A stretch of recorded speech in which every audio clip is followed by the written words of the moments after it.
Magnet brains. मैं रिया चौहान, आपकी दोस्त और होस्ट फॉर सोशल साइंस, आज आपके लिए लेकर आई हूँ complete chapter revision of the chapter federalism. जो हमारा फेडरलिज्म वाला चैप्टर है, chapter number 2 civics democratic politics 2, उसमें हम बात करने वाले हैं फेडरलिज्म की। अच्छा, ये जो शब्द है फेडरलिज्म, प्लस जब हम किताब को खोलते हैं, है ना, तो हमको मतलब ऐसा लगता है कि यार काफी थोड़ा सा बड़ा चैप्टर है, प्लस उसमें हमको नई नई चीजें भी दिखती है। साथ ही में ये जो शब्द फेडरलिज्म है, ये भी थोड़ा सा हमको अटपटा सा लगता है, ऐसा लगता है पता नहीं क्या रॉकेट साइंस होगा इसमें, पर ऐसा कुछ नहीं है। बहुत ही easy, short and sweet chapter है। साथ ही साथ में पुराना वाला जो हमारा पावर शेयरिंग चैप्टर है उससे लिंक्ड है। ठीक है, पावर शेयरिंग चैप्टर से लिंक होके ही हमको इसको अच्छे से समझना है, तभी हमको सारी चीजें समझ में आएगी। अच्छा, अब लिंक कैसे कर सकते हैं, तो पुराना चैप्टर थोड़ा सा रिवाइज करके मैं बताती हूँ आपको। पावर शेयरिंग में हमने क्या पढ़ा था कि बेल्जियम और श्रीलंका में स्थिति थी ऐसी जिससे लड़ाई हो जाए। भैया तुम जाओ, अभी एंटीवायरस अभी करेंगे। चलो, तो क्या है ना कि श्रीलंका और बेल्जियम दोनों में परिस्थितियां जो थी वो ऐसी थी कि लड़ाई हो जाए, लेकिन बेल्जियम ने कुछ इस तरीके से डील किया कि लड़ाई रुक गई और सब लोग अच्छे से रहने लगे। वहीं श्रीलंका ने कुछ इस तरीके से डील किया कि लड़ाई बहुत भीषण हो गई और पूरा का पूरा देश ही जो है उसकी हालत बहुत हद तक खराब हो गई थी, सिविल वॉर हो गया था, है ना। प्रॉब्लम क्या थी कि बेल्जियम में भी तरह तरह के लोग रह रहे थे, है ना, जिनकी लैंग्वेज अलग है। अब जब कम्युनिटीज अलग अलग होती है, कुछ गिनती में ज्यादा होते हैं, कुछ गिनती में कम होते हैं, तो चांसेस ये रहते हैं कि एक दूसरे के ऊपर डोमिनेट करे, बोले कि हमारी चलेगी, है ना। वहीं दोनों दोनों केस में यही हो रहा था। यहाँ पर जो है वो हमको डच स्पीकिंग लोग दिख रहे थे, फ्रेंच स्पीकिंग लोग दिख रहे थे, जर्मन स्पीकिंग लोग दिख रहे थे, नंबर अलग अलग था सबका। वहीं हम श्रीलंका में बात करें तो यहाँ पर हमको तमिल जो है वो दिख रहे थे, ना, सिंहालीज हमको दिख रहे थे। ठीक है, तो यहाँ पे भी नंबर अलग अलग था, सिंहालीस तो बहुत ज्यादा ही नंबर में थे। अब प्रॉब्लम ये हुई कि बेल्जियम में प्रॉब्लम क्यों नहीं हुई, क्योंकि बेल्जियम वाले जो लोग थे, बेल्जियम वाले जो लीडर्स थे, वो चाहते थे कि तरह तरह के जो लोग यहाँ पे रह रहे हैं ना, ये अच्छे से रह पाए। ठीक है, कुछ हम ऐसा कर लें कि इनको प्रॉब्लम ना हो रहने में और बढ़िया से रहे। वहीं ये जो श्रीलंका वाला केस था, यहाँ पे सिंहाली 74% के अराउंड थे, तो इन्होंने दूसरे की बात ही नहीं मानी, इन्होंने अपना वर्चस्व जमाने की कोशिश की, अपने आप को आगे बढ़ाने की कोशिश की, फिर दूसरे से लड़ाई हुई और पूरे देश में प्रॉब्लम खड़ी हो गई। अब श्रीलंका को अब आप हटा दो, बुरी चीज हम जो है वो दिमाग में नहीं लेते, हम तोक के लाते हैं किसको, बेल्जियम को। ठीक है, तो बेल्जियम से हमने क्या सीखा कि भैया जब आप डाइवर्सिटी देखते हो, तरह तरह के लोग देखते हो, तो उनमें एक को आगे बढ़ा के पीछे को धकेलने की बजाय अगर हम ये करें कि दूसरे को भी सम्मान दे, पहले को भी सम्मान दे, सबको अपनी अपनी रिस्पॉन्सिबिलिटी बांट दे, तो कुछ इस तरीके से बांटे कि बराबर रिस्पॉन्सिबिलिटीज हो, तो छोटे वाले को भी दिक्कत ना हो, ज्यादा वाले को भी दिक्कत ना हो, है ना, तो सब लोग अच्छे से रहेंगे कि नहीं रहेंगे। तो बस यही चीज सीखकर बेल्जियम ने क्या किया, 4 बार अपने कॉन्स्टिट्यूशन को अमेंड किया, यही कोशिश में कि कुछ अच्छा निकल के आए, कुछ अच्छा निकल के आए, और फाइनली दे डिसाइडेड कि भैया रीजनल गवर्नमेंट बना देते हैं, एक गवर्नमेंट सेंट्रल लेवल पे रख देते हैं, कैपिटल में अलग गवर्नमेंट बना देते हैं, एक कम्युनिटी गवर्नमेंट अलग बना देते हैं, सब में रिप्रेजेंटेशन दोनों कम्युनिटीज का बराबर रखते हैं ताकि किसी को किसी से प्रॉब्लम नहीं होगी। समझ में आ रहा है कि नहीं आ रहा है? तो इस वजह से क्या हुआ, सबको अपना अपना भाव मिला, अपना अपना सम्मान मिला, सब खुशी खुशी रहने लगे। जैसे अपना एक घर होता है ना, तो घर में दादा है यानी कि पुरानी जनरेशन है, फिर एक बीच वाली जनरेशन है, फिर हम जैसे लोग जो नई जनरेशन है। अब ऐसे में जब बहुत सारी जनरेशन होती है, वो हर घर में होती है, तो कुछ घर चाहते हैं कि यार सब लोग सबकी मान के कुछ एक पॉइंट ऑफ कंक्लूजन निकाल के अच्छे से हम लोग लाइफ लीड करें। वहीं कुछ घरों में ऐसा होता है कि बड़े अपनी चलाते हैं, बच्चों की सुनते ही नहीं है ना, फिर बच्चे बिगड़ जाते हैं, वो उनको शब्द दे दिया जाता है कि बिगड़ गए। हालांकि जब आप किसी के ऊपर अपना धौस जमाने की कोशिश करते हो तो ज्यादा समय तक नहीं जमा सकते, बिकॉज एवरीबडी नीड्स इंडिपेंडेंस। सब लोग बहुत सारी लाइफ लेकर जो है वो मनुष्य जीवन सबने पाया है, तो सब चाहते हैं कि यार अपने हिसाब से कुछ कर सके, है ना, जिसमें ज्यादा रोक टोक ना हो, है ना, समझदारी से करें, सीखे बड़ों से, ऐसी बात नहीं है कि सीखे, लेकिन जो थोड़ा सा दिल को अच्छा लग रहा है उसको करने की छूट हर कोई इंसान चाहता है। तो जिस घर में ये बैलेंस होता है वो घर अच्छे से चलता है, वो फैमिली आपको खुशहाल दिखती है। जहाँ पे ये बैलेंस नहीं होता है, वहां पे एक दूसरे की बुराई करते हुए लोग दिखते हैं, वहां लड़ते हुए लोग दिखते हैं, शादी का माहौल होता है तो वहां पे लड़ाई होना ही होना बनती है ना, प्रॉपर्टी पे डिस्प्यूट चल रहा होता है, कोई कुछ बोल रहा है, कोई कुछ बोल रहा है, तो बहुत ज्यादा अनस्टेबिलिटी रहती है। तो ऐसे घर जो है वो ज्यादा समय तक नहीं चलते। तो देश को भी आप इसी तरीके से ले सकते हो, देश है उसके अंदर तरह तरह के लोग हैं, है ना, तो जब तरह तरह के लोग हैं तो इनको कैसे एक जैसा रखा जाए, है ना, कि ये सब साथ में रहे, मिलजुल कर रहे। तो जैसे उस फैमिली में लोग एक दूसरे को सम्मान देते हैं, साथ ही साथ में रिस्पॉन्सिबिलिटीज दे देते हैं कि भैया अच्छा बच्चों का काम तो त्योहारों में बच्चों को आगे रखना है, तो बच्चे भी खुश कि हाँ हमको भी जो है वो हमारी बात सुनी जाती है, हम जैसे चाहते हैं वैसा होता है ना। बड़े हैं तो कुछ जो सांस्कृतिक चीजें हैं उनमें उनकी राय ले ली जाती है कि अच्छा ऐसा नहीं ऐसे कर सकते हैं, तो हाँ चलो उनको भी लगता है कि हाँ हमारी बातें मानी जाती है। कई बार बच्चे चाहते हैं कि बड़े जो है वो कुछ मॉडर्न तरीके से आज रह ले, आज दादाजी टी शर्ट पहन के घूमे, तो दादाजी भी सोचे कि अच्छा चल बच्चा चाहता है पहन लेता हूँ, है ना। तो वो क्या करते हैं, वो लोग अच्छे से हमको रहते हुए दिखते हैं। तो same goes for a country, जब बराबरी से आप सबको रखोगे, सबकी एक दूसरे की बात सुनोगे, एक दूसरे की भावनाओं को समझोगे, तो कंट्री जो है वो, कंट्री के लोग जो हैं वो अच्छे से रहेंगे। हालांकि थोड़े बहुत डिस्प्यूट तो सभी जगह होते हैं, that is not a problem, लेकिन पार्टीशन जैसे केसेस ना नहीं होते हैं ऐसे देशों में, ऐसे घरों में, हर जगह पर। तो ये थोड़ा सा हमको घर वाला कंसेप्ट दिमाग में रखना है। अपनी डे टू डे लाइफ से सारी चीजों को हम रिलेट करेंगे तो हमको चीजें बहुत अच्छे से समझ आ जाएगी। अब फेडरलिज्म का कंसेप्ट कैसे आया, कि जो पावर शेयरिंग में हमने फॉर्म्स ऑफ पावर शेयरिंग पढ़ी थी ना पिछले वाले चैप्टर में, कि अलग अलग तरीके से पावर शेयर की जा सकती है, हॉरिजॉन्टल तरीके से, वर्टिकल तरीके से। तो ये जो वर्टिकल डिवीजन ऑफ पावर था ना, यही फेडरलिज्म था। वर्टिकल डिवीजन ऑफ पावर में हमने क्या पढ़ा था कि भैया सेंट्रल गवर्नमेंट की अपनी पावर्स है, ठीक है, लेकिन अगर पूरे देश की पावर एक ही सेंट्रल गवर्नमेंट के पास रहेगी तो रीजनल लेवल पे क्या प्रॉब्लम्स हो रही है वो डिस्प्यूट आसानी से सॉल्व नहीं हो पाएंगे, प्लस सेंट्रल गवर्नमेंट भी नहीं समझ पाएगी कि इनको प्रॉब्लम क्या है। तो ऐसे में जो है वो डिस्प्यूट के चांसेस और ज्यादा बढ़ जाएंगे। और साथ ही साथ में जो कम्युनिटीज है जो अलग अलग स्टेट्स में बसी हुई है, उनको भी लगेगा कि हमारी तो बात सुनते ही नहीं है स्टेट गवर्नमेंट, तो इस कम्युनिटी की, इसलिए हमारी बात नहीं सुनती, तो फिर वहां प्रॉब्लम और ज्यादा अराइज होती है। लेकिन जब उसी सेंट्रल गवर्नमेंट की पावर को बांट के स्टेट गवर्नमेंट को अपनी पावर दे दी जाए, स्टेट गवर्नमेंट को अपनी पावर दे दी जाए, स्टेट गवर्नमेंट को अपनी पावर दे दी जाए, तो स्टेट लेवल पे ही, रीजनल लेवल पे ही लोगों के काम बन जाते हैं। साथ ही साथ में वो लोग और ज्यादा उनसे क्लोज होते हैं, तो वो अच्छे से चीजों को समझ पाते हैं, डिस्प्यूट्स को सॉल्व कर पाते हैं, सेंट्रल गवर्नमेंट तक जाने की जरूरत नहीं पड़ती है। इसी फॉर्म ऑफ गवर्नमेंट को क्या कहा जाता है, फेडरल गवर्नमेंट कहा जाता है, और इसी कंसेप्ट को कहा जाता है फेडरलिज्म। ऐसी फॉर्म ऑफ गवर्नमेंट जहां पर दो या दो से ज्यादा टायर्स ऑफ गवर्नमेंट हमको देखने को मिलती है at a vertical level, such kind of government is known as federal government. अब सिर्फ ये नहीं है, इसमें बहुत सारे फीचर्स है, तो हम क्या करेंगे पूरे चैप्टर में उन फीचर्स को भी समझेंगे कि क्या अलग अलग फीचर्स है फेडरलिज्म के, क्या अलग अलग टाइप्स है फेडरलिज्म के। फेडरलिज्म फिर पहले तो शुरुआत में हमने, जैसे अभी मैंने आपको ये समझाया, तो फेडरलिज्म का जनरल लेवल पे हमने कंसेप्ट समझा। अब हम क्या करेंगे, इंडिया में किस तरीके से फेडरलिज्म प्रैक्टिस होता है, क्या तरीके हैं, है ना, क्या क्या चीजें इंडिया में होते हुए दिखती है फेडरलिज्म को लेके। इंडिया फेडरल गवर्नमेंट है भी, मतलब इंडिया फेडरल गवर्नमेंट को फॉलो करती भी है या नहीं करती है, यूनिटरी गवर्नमेंट क्या होती है, फिर डिसेंट्रलाइजेशन क्या होता है, यही हम पूरे चैप्टर में अच्छे से समझने वाले हैं। बहुत ही इंटरेस्टिंग चैप्टर है ना, कंसेप्ट जो है वो यहाँ से निकल के आया हुआ है, लेकिन काफी इंटरेस्टिंग चैप्टर है। आपको अपने देश की वर्किंग इस चैप्टर से बहुत अच्छे से पता चलेगी। जो हमको लगता है कि एक ही गवर्नमेंट बना दो, चलने दो उस हिसाब से काम, तो वो थॉट जो है वो आपका इस चैप्टर के साथ में चला जाएगा। आपको समझ में आएगा कि स्टेट लेवल पर भी, रीजनल लेवल पर भी जो गवर्नमेंट बनी है उनकी क्या इंपॉर्टेंस है, और आप कैसे उन गवर्नमेंट से जुड़ के अपने एरियाज का डेवलपमेंट करा सकते हो, है ना, अपनी ओवरऑल कंट्री का डेवलपमेंट करा सकते हो। समझ में आया? तो देखो, जो फेडरल गवर्नमेंट या फेडरलिज्म की अगर हम बात करें, तो एक ऐसा सिस्टम ऑफ गवर्नमेंट है जहां पर पावर सेंट्रल अथॉरिटी और अलग अलग constituent units of the country में डिवाइडेड रहती है। जो सेंट्रल अथॉरिटी है उसके पास अपनी पावर है, प्लस जो अलग अलग कंस्टिट्यूएंट यूनिट्स है यानी कि अलग अलग स्टेट्स हैं, उनके पास अपनी पर्सनल पावर होगी, सेंट्रल गवर्नमेंट के पास में अपनी पर्सनल पावर होगी। ऐसा फॉर्म ऑफ गवर्नमेंट जो है वो क्या कहा जाता है, federalism.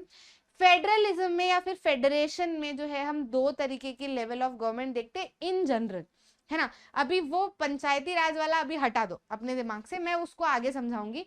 In general all over the world की अगर हम बात करें, तो दो तरीके के हमको लेवल दिखते हैं, दो लेवल पे हमको गवर्नमेंट दिखती है ना, फेडरल फॉर्म ऑफ गवर्नमेंट। पहले लेवल पे सेंट्रल गवर्नमेंट होती है, ऐसी गवर्नमेंट जो कि पूरे देश की गवर्नमेंट है ना, पूरी कंट्री के लिए काम कर रही है और कुछ कॉमन नेशनल इंटरेस्ट के लिए रिस्पॉन्सिबल है, जो पूरे देश के जो इंटरेस्ट है उसके ऊपर वो आपको काम करते हुए दिखेगी। वहीं जो दूसरा लेवल है वो है स्टेट लेवल। यहाँ पर गवर्नमेंट जो है वो अलग अलग प्रोविंसेस और स्टेट्स में काम करती रहती है। Day to day administering of the state देखती है। जैसे कि इंडिया में अगर हम बात करें तो सेंट्रल लेवल पे गवर्नमेंट है जो हमारी नेशनल गवर्नमेंट है ना, जो बीजेपी कांग्रेस में से जो बन के आती है। अभी फिलहाल बीजेपी की गवर्नमेंट हमारी सेंट्रल लेवल पे है, ठीक है। अब अगर हम बात करें कि मतलब अब आप कभी भी ये वीडियो देख रहे हो तो आप उस समय पे देख लेना कि कौन सी नेशनल लेवल पे जो गवर्नमेंट है, ठीक है। तो अब जैसे हम देखें कि स्टेट गवर्नमेंट पे, स्टेट लेवल पे अलग अलग गवर्नमेंट होती है कि मध्य प्रदेश में किसकी सरकार है ना, उत्तर प्रदेश में किसकी सरकार है, आंध्र प्रदेश में किसकी सरकार है, उड़ीसा में किसकी सरकार है, महाराष्ट्र में किसकी सरकार है, ये आपने देखा ना। तो ये क्या होती है, ये स्टेट लेवल पे होती है। ये गवर्नमेंट अपने स्टेट के अंदर, अपने जूरिसडिक्शन के अंदर काम कर रही होती है। मतलब जूरिसडिक्शन मतलब इनका एरिया होता है जिसके अंदर ये काम कर रही होती है, उस एरिया के लिए रिस्पॉन्सिबल होते हैं। ये दूसरे एरिया में इंटरफेयर नहीं कर सकते, है ना। सेंट्रल गवर्नमेंट ऑल ओवर पूरी कंट्री को देखती है, लेकिन जो स्टेट गवर्नमेंट है ये अपने जुरिसडिक्शन के लिए रिस्पॉन्सिबल है, वो उसके अंदर काम करेगी, दूसरे में इंटरफेयर नहीं करेगी, ठीक। तो ये हम दूसरा लेवल यहाँ पर देखते हैं। Both these levels of government enjoy their powers independent to each other, है ना। मतलब ऐसा नहीं कि स्टेट गवर्नमेंट की जो पावर है वो सेंट्रल गवर्नमेंट के पास रहेगी, सेंट्रल गवर्नमेंट कुछ बोलेगा तो ही स्टेट गवर्नमेंट करेगी, नहीं। स्टेट गवर्नमेंट जैसे चाहे अपनी पावर एक्सरसाइज कर सकती है, उसके पास अपनी इंडिपेंडेंट पावर्स है ना, उसको स्टेट गवर्नमेंट से लेने की जरूरत नहीं है। और ये बात कॉन्स्टिट्यूशनली गारंटीड है, यानी कि भारत के संविधान में ये लिखित है कि भैया स्टेट गवर्नमेंट की पावर्स इंडिपेंडेंट है, it is not dependent on the central government. समझ आया, ठीक है। अब बात करते हैं आगे की। यूजुअली अगर हम देशों को देखेंगे, जैसे कि ये तो हमने किसकी बात कर ली, जनरल में फेडरलिज्म को हमने समझा। अब जब हमने जनरल में फेडरलिज्म को समझा, श्रीलंका की बात की, इंडिया की बात की, बेल्जियम की बात की, बाकी और दूसरे लेवल्स ऑफ गवर्नमेंट भी हमने देखी है ना। अगर हम बाकी और दूसरे देशों की भी बात करें तो ये जो फॉर्म ऑफ गवर्नमेंट है हमको दो तरीके से देखने को मिलता है ना। कहीं कहीं पे हमको फेडरल सिस्टम फॉलो होते हुए दिखता है, वहीं कहीं कहीं पे हमको यूनिटरी सिस्टम भी फॉलो करते हुए दिखता है। मतलब फेडरल सिस्टम वहां पे फॉलो होगा जहां पे पावर जो है वो शेयर्ड है ना, मतलब पावर बांटी गई है किसके बीच में, सेंट्रल गवर्नमेंट में और कंस्टिट्यूएंट यूनिट्स में। वहीं कुछ ऐसे भी देश है जहां पर ये पावर नहीं बांटी गई है, जहां सेंट्रल गवर्नमेंट या फिर कोई भी एक गवर्नमेंट ही पूरे एरिया को जो है उसके ऊपर काम कर रही होती है, पावर्स डिवाइडेड नहीं होती है। तो यूनिटरी गवर्नमेंट मतलब क्या होता है, जहां पर only one level of government है, या फिर कह सकते हैं कि वन लेवल ऑफ गवर्नमेंट के नीचे दूसरी गवर्नमेंट्स तो है लेकिन वो सब ऑर्डिनेट है, यानी कि वो कहीं ना कहीं जुड़ी है सेंट्रल गवर्नमेंट से, कहीं ना कहीं डिपेंडेंट है सेंट्रल गवर्नमेंट पे, और सेंट्रल गवर्नमेंट की ही सारी बातें माननी उनको पड़ती है, वो बाध्य है, बंधे हुए हैं सेंट्रल गवर्नमेंट से। ऐसी फॉर्म ऑफ गवर्नमेंट क्या कहलाती है, यूनिटरी सिस्टम कहलाता है। ऐसा सिस्टम यूनिटरी सिस्टम कहलाता है। यहाँ पे सेंट्रल गवर्नमेंट जो है वो लोकल गवर्नमेंट और प्रोविंशियल गवर्नमेंट को ऑर्डर कर सकती है कि आपको फलाना फलाना चीज करनी है, तो लोकल गवर्नमेंट को करनी पड़ेगी, ठीक। वहीं फेडरल सिस्टम में अगर हम बात करें तो सेंट्रल गवर्नमेंट नहीं ऑर्डर कर सकती स्टेट गवर्नमेंट को कुछ भी करने के लिए। स्टेट गवर्नमेंट जैसे चाहे अपना काम कर सकती है, वो चाहे तो माने, ना चाहे तो ना माने। समझ आया कि नहीं आया। स्टेट गवर्नमेंट के पास में अपनी खुद की पावर होती है जिससे कि वो सेंट्रल गवर्नमेंट के ऊपर आंसरेबल नहीं होती है। सेंट्रल गवर्नमेंट नहीं पूछ सकता कि स्टेट गवर्नमेंट ने ऐसा क्यों किया। हाँ, जज साहब जरूर पूछ सकते हैं है ना, जज साहब जरूर पूछ सकते हैं, जुडिशरी जरूर पूछ सकती है कि भैया तुमने ये ऐसा क्यों किया अपनी स्टेट में, ये तो गड़बड़ कर दी तुमने, है ना। ये जुडिशरी जरूर पूछ सकती है, जनता जरूर पूछ सकती है स्टेट गवर्नमेंट से, लेकिन सेंट्रल गवर्नमेंट नहीं पूछ सकती स्टेट गवर्नमेंट से कि हमने तो ये बोला था, तुमने ऐसा क्यों किया। ये नहीं चलेगा फेडरल सिस्टम में।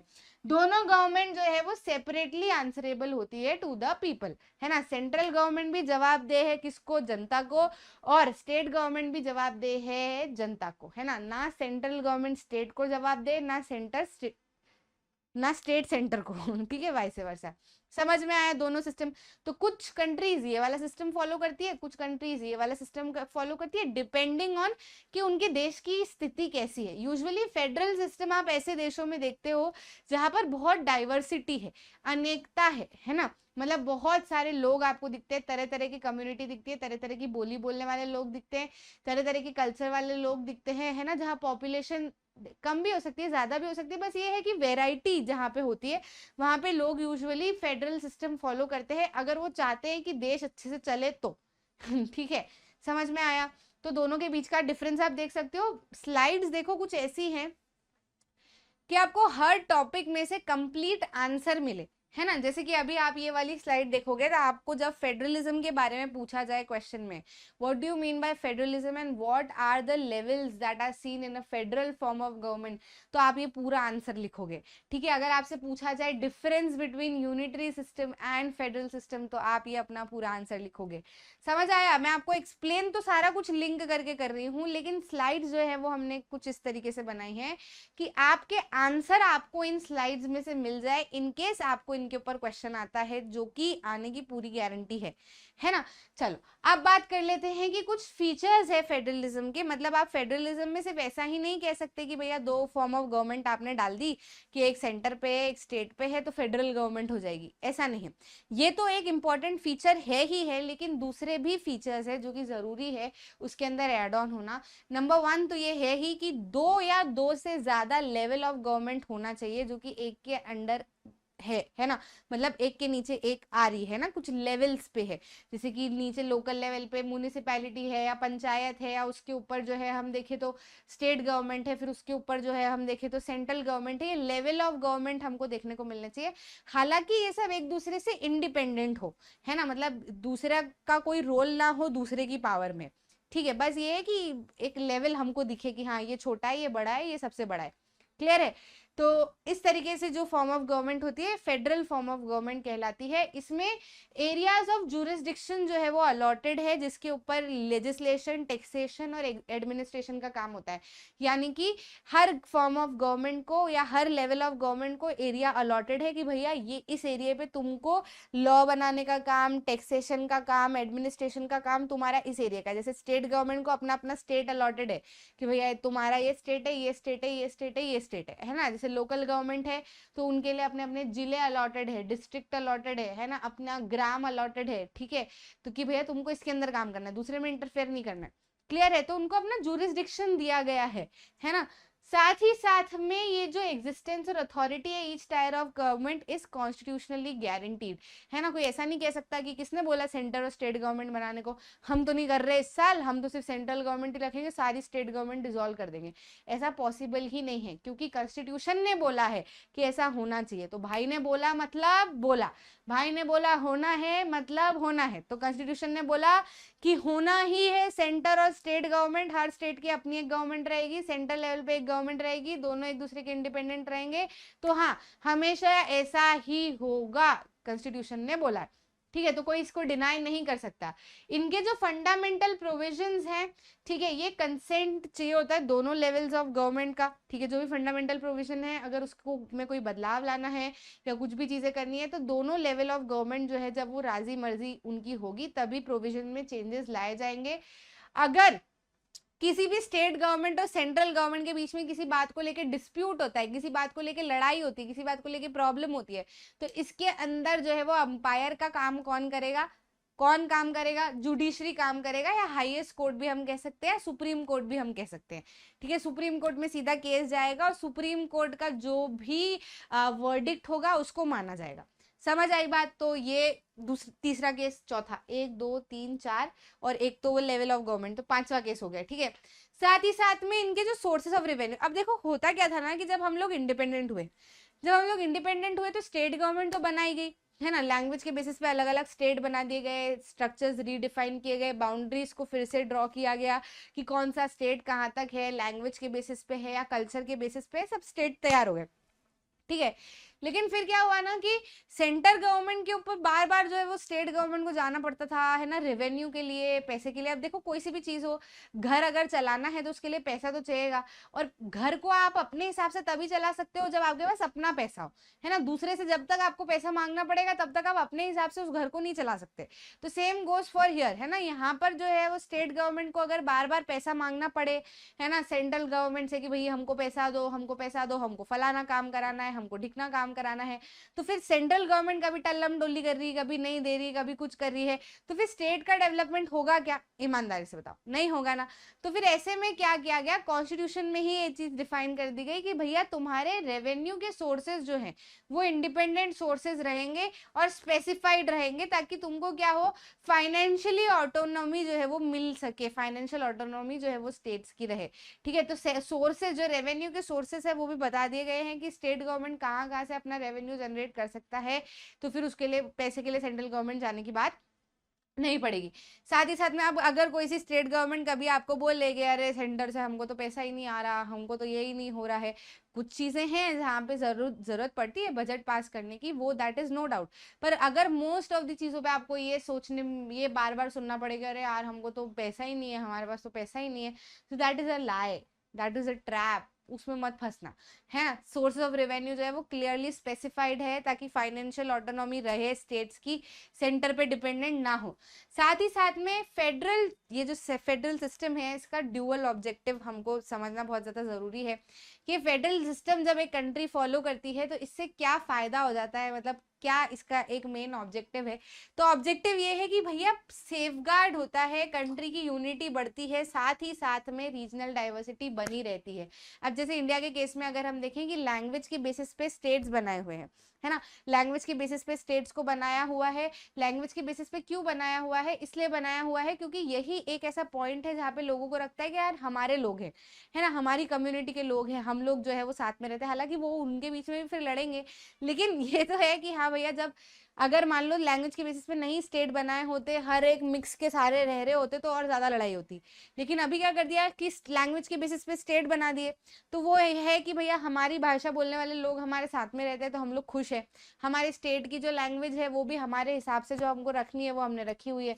तो उस तरीके से उस लेवल पे, एक बड़े लेवल पे जो है वो प्रॉब्लम यहाँ पे अराइज नहीं होती है। अब जब ऐसी तकरार अराइज नहीं होती है ना, तो फिर उसमें क्या रहता है कि हाँ ठीक है, हम एडजस्ट कर लेंगे, हम रह लेंगे। तो जैसे एक स्टेट अच्छे से रह लिया, दूसरा स्टेट अच्छे से रह लिया, तीसरा अच्छे से रह लिया, चौथा अच्छे से, पांचवा, छठा, सब 28 स्टेट सारे अच्छे से इंडिविजुअली रह लिए, तो ओवरऑल कंट्री तो अच्छे से रह ही लेगी ना। समझ आया कि नहीं आया? तो रीजनल डाइवर्सिटी जो है वो काफी अच्छे से अकोमोडेट हो पाती है अगर फेडरल फॉर्म ऑफ गवर्नमेंट आप देखते हो किसी भी देश में, तो जहाँ पर डाइवर्सिटी है। साथ ही साथ में सेफ गार्ड भी रहते हैं, लोग जो है वो अच्छे से रह भी पाते हैं, यूनिटी भी बनी रहती है पूरे के पूरे देश की। ठीक, अब फेडरलिज्म जरूरी क्यों है ना, सॉरी, व्हाट इज फेडरलिज्म पे ही है अभी तो हम। ठीक है, तो फेडरलिज्म में, और फेडरलिज्म को डिग डीप करना है अगर हमको कि और बताओ मैम और क्या है फेडरलिज्म और किस तरीके का होता है, तो हम अगर देखें तो ऑल ओवर द वर्ल्ड अगर हम देखें तो फेडरेशन फॉर्म करने के दो तरीके हैं, है ना, मतलब ये लेवल्स ऑफ गवर्नमेंट फॉर्म करने के दो तरीके हैं। एक तरीका तो ये है कि जब बहुत सारे इंडिविजुअल कंट्रीज साथ में आए और बोले कि चलो अपन एक यूनियन बना लेते हैं, और उसके बाद में जो है सेंटर जो है वो हमको, जो हम उनके साथ में रहेंगे, हालांकि सेंटर की जितनी पावर रहेगी उतनी ही जो है वो हमारी पावर रहेगी, है ना, और हम हमारे हिसाब से हमारी कंट्री के अंदर डिसीजन लेंगे। लेकिन ये है कि हाँ, अगर कोई कलेक्टिवली बात करेगा तो बोलेगा कि हाँ ये जो है वो पूरा एक एरिया है, ठीक है, ताकि हमारी सोवेरेनिटी बनी रहे, हमारी सिक्योरिटी बनी रहे, ऐसे करके। तो इसको क्या कहते हैं, कमिंग टुगेदर फेडरेशन, कि ये सारे के सारे आए, साथ में आए, जुड़े और इन्होंने एक फेडरेशन बनाया। ठीक है, जैसे कि यूएसए के केस में आप देख लो, यूनाइटेड स्टेट्स ऑफ अमेरिकाज, है ना, मतलब जो अमेरिका के अलग अलग स्टेट्स हैं वो यूनाइटेड हुए, उन्होंने हाथ बांधा कि चलो अपन सब मिलके जो है वो USA, United states of America बनाते हैं। सेंट्रल गवर्नमेंट की जितनी पावर रहेगी उतनी हमारी भी इंडिविजुअल लेवल पे रहेगी, लेकिन हाँ हम जो है वो कहलाएंगे एक ही। ठीक है, साथ ही में अगर हम होल्डिंग टुगेदर की बात करें तो जैसे इंडिया है, इंडिया में क्या है, अलग अलग स्टेट्स है हम पूरा का पूरा एक देश ही। ठीक है, ऐसा नहीं कि वो स्टेट अलग से आया, ये स्टेट अलग से आया, बोला कि इंडिया में रह लेते हैं हम और मान लेते हैं, ऐसा नहीं है। इंडिया को होल्ड किया हुआ है कि हाँ ये जो है ये स्टेट्स इंडिया के हैं, पर यहाँ पे ऐसा है कि सेंट्रल गवर्नमेंट के साथ साथ में स्टेट गवर्नमेंट है ही, स्टेट गवर्नमेंट के बाद में म्युनिसिपल और अपनी लोकल गवर्नमेंट भी है। बस ये है कि जितनी पावर सेंटर गवर्नमेंट की है उतनी पावर नहीं है स्टेट गवर्नमेंट की। सेंट्रल गवर्नमेंट की अपनी पावर है, स्टेट गवर्नमेंट की भी अपनी पावर है, लेकिन सेंट्रल गवर्नमेंट की पावर स्टेट गवर्नमेंट से ज्यादा है। अंतर समझ में आया आपको? ऐसा मत सोचना कि अभी तो मैम आप कह रहे थे कि स्टेट की अपनी है, सेंटर की अपनी, तो मैं अभी भी यही कह रही हूँ, सेंटर की अपनी पावर है, स्टेट की अपनी पावर है, बस ये जो सेंट्रल गवर्नमेंट की पावर है ये स्टेट गवर्नमेंट की पावर से ज्यादा है। जाहिर सी बात है, मोदी जी की पावर जो है वो शिवराज सिंह चौहान से ज्यादा ही होगी ना, होगी कि नहीं होगी, है ना? मतलब मध्य प्रदेश और सेंट्रल लेवल की अगर हम बात करें तो जाहिर सी बात है सेंट्रल गवर्नमेंट की पावर इंडिया में किसी भी स्टेट गवर्नमेंट की पावर से ज्यादा है, वो ज्यादा पावर एक्सरसाइज करते हैं, ठीक है। अब साथ ही साथ में इसको ऐसे ऐसे फेडरेशन को क्या कहते हैं, होल्डिंग टुगेदर फेडरेशन कहते हैं, ठीक है। अब इसमें जो है वो क्या होता है कि जो स्टेट है यानी कि जो कंस्टिट्यूएंट यूनिट है, ऐसा भी नहीं कि हर कंस्टिट्यूएंट यूनिट्स को फिर बराबर पावर दी जाए, किसी कंस्टिट्यूएंट यूनिट के पास में ज्यादा पावर है, किसी स्टेट के पास में कम पावर है, ठीक है, समझ आया? किसी को स्पेशल स्टेटस भी दिया गया है, सीइंग कि वहां पे किस तरीके की ज्योग्राफिकल कंडीशन है, वहां पे कैसी पॉलिटिकल कंडीशन है, वहां पे ज्यादा ध्यान देने की जरूरत है, वहां पे ज्यादा वो करने की जरूरत है, ऐसा, ठीक है। तो इंडिया में चीजें जो है वो डिपेंडेंट है ऑन द नेचर की शुरुआत से कैसा सब कुछ चला आया है, कहाँ पे कितनी क्या जरूरत है, तो हमने तोल माप के सारा चीजें जो है वो अलॉट की गई है परिस्थितियों के अनुसार, है ना? हमने रटा रटाया कंसेप्ट नहीं छापा, हमने परिस्थितियां देखी और उस हिसाब से काम किया, ठीक है। तो एग्जैक्ट बैलेंस, ये जो पावर का बैलेंस जो है ये बना रहे सेंटर और स्टेट गवर्नमेंट के बीच में, तो ये जो फेडरेशन जो है वो अलग अलग तरीके से बनता है। अब वो हिस्टोरिकल कंटेक्स्ट रहता है कि पुराने समय में ऐतिहासिक तौर पे किस तरीके से वो देश का फॉर्मेशन हुआ, उस हिसाब से फेडरेशन जो है वो डिफाइन होते हैं। एक तो कमिंग टुगेदर है, एक होल्डिंग टुगेदर है। तो कमिंग टुगेदर और होल्डिंग टुगेदर पे डायरेक्ट डिफरेंस आ जाता है, इसलिए यहाँ पे लिखा हुआ है भैया, बिल्कुल भी कंफ्यूज मत होना। कमिंग टुगेदर में क्या होता है, इंडिपेंडेंट स्टेट साथ में आते हैं और एक बड़ी यूनिट बनाते हैं। वो इंडिपेंडेंट स्टेट्स थे, यानी कि इंडिपेंडेंट स्टेट्स मतलब कैपिटल वाला स्टेट्स है, तो ये कंट्री का, इसका मतलब क्या हो जाएगा, कंट्री हो जाएगा। तो ये इंडिपेंडेंट कंट्री जो है वो साथ में आई और बोला कि हम बड़ी यूनिट बनाएंगे, अब हम बड़े हो जाएंगे, ठीक है। ऐसे में क्या होता है, इस तरीके के फेडरेशन में जो सारी कंस्टिट्यूएंट स्टेट्स है, मतलब वो जो इंडिविजुअल कंट्रीज है जो साथ में मिलके आई हैं और फेडरेशन उन्होंने बनाया है, उन सबके पास बराबर पावर है और अपनी अपनी पावर है, बराबर पावर है और अपनी अपनी पावर है, उतनी ही पावर है जितनी फेडरल गवर्नमेंट की पावर है। कहाँ कहाँ पे भैया, यूएसए, स्विट्जरलैंड है और ऑस्ट्रेलिया में।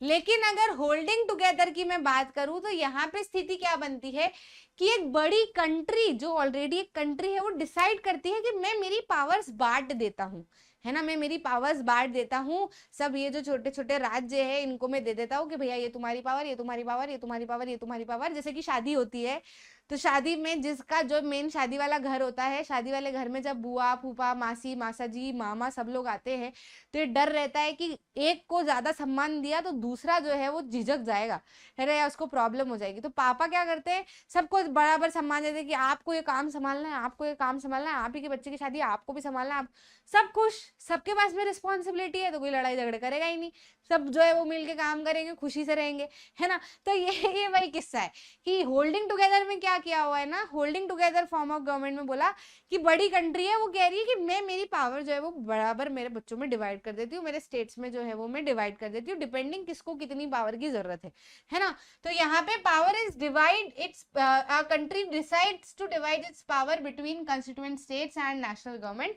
नेशनल गवर्नमेंट और कंस्टिट्यूएंट स्टेट्स के बीच में पावर डिवाइड हो जाती है।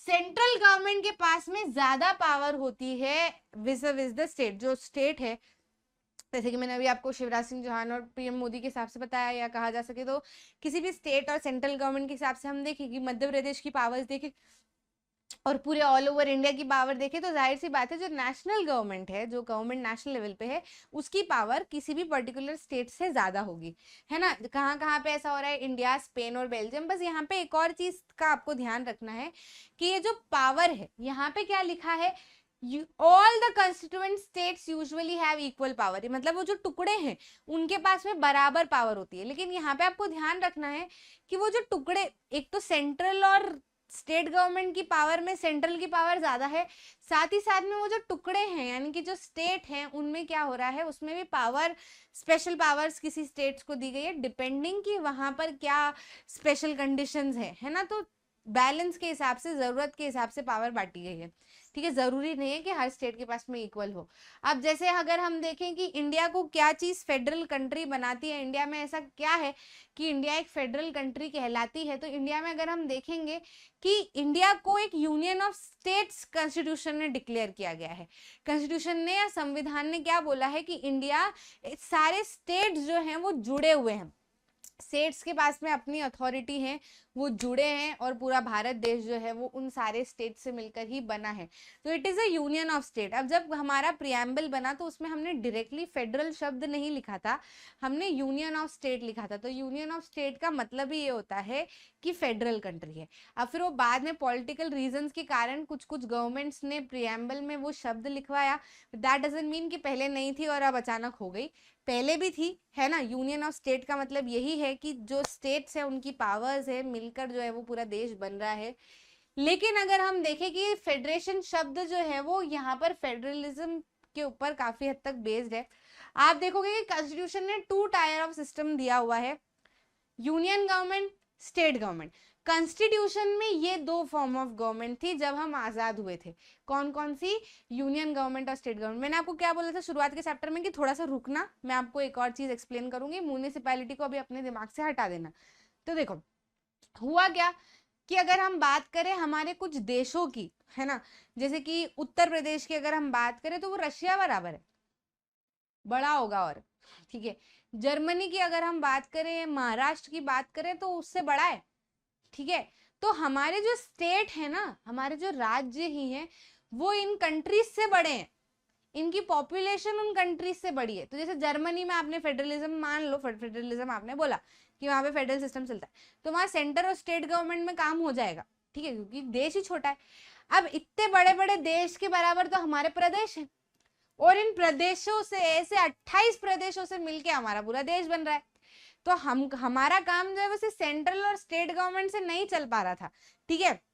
हमको जरूरत थी लोकल गवर्नमेंट की, जो भी एक नीचे की तरफ काम कर रही हो, अपने लेवल पे काम कर रही हो, कि जनता इतनी ज्यादा है, स्टेट्स ही इतने बड़े हैं, है ना, कि उसमें डिस्ट्रिक्ट ही इतने सारे हैं, हर लेवल पे काम करना बहुत ज्यादा जरूरी है, जनता का इन्वॉल्वमेंट होना बहुत ज्यादा जरूरी है, जो कि सिर्फ 2 टायर ऑफ गवर्नमेंट में नहीं चल रहा था।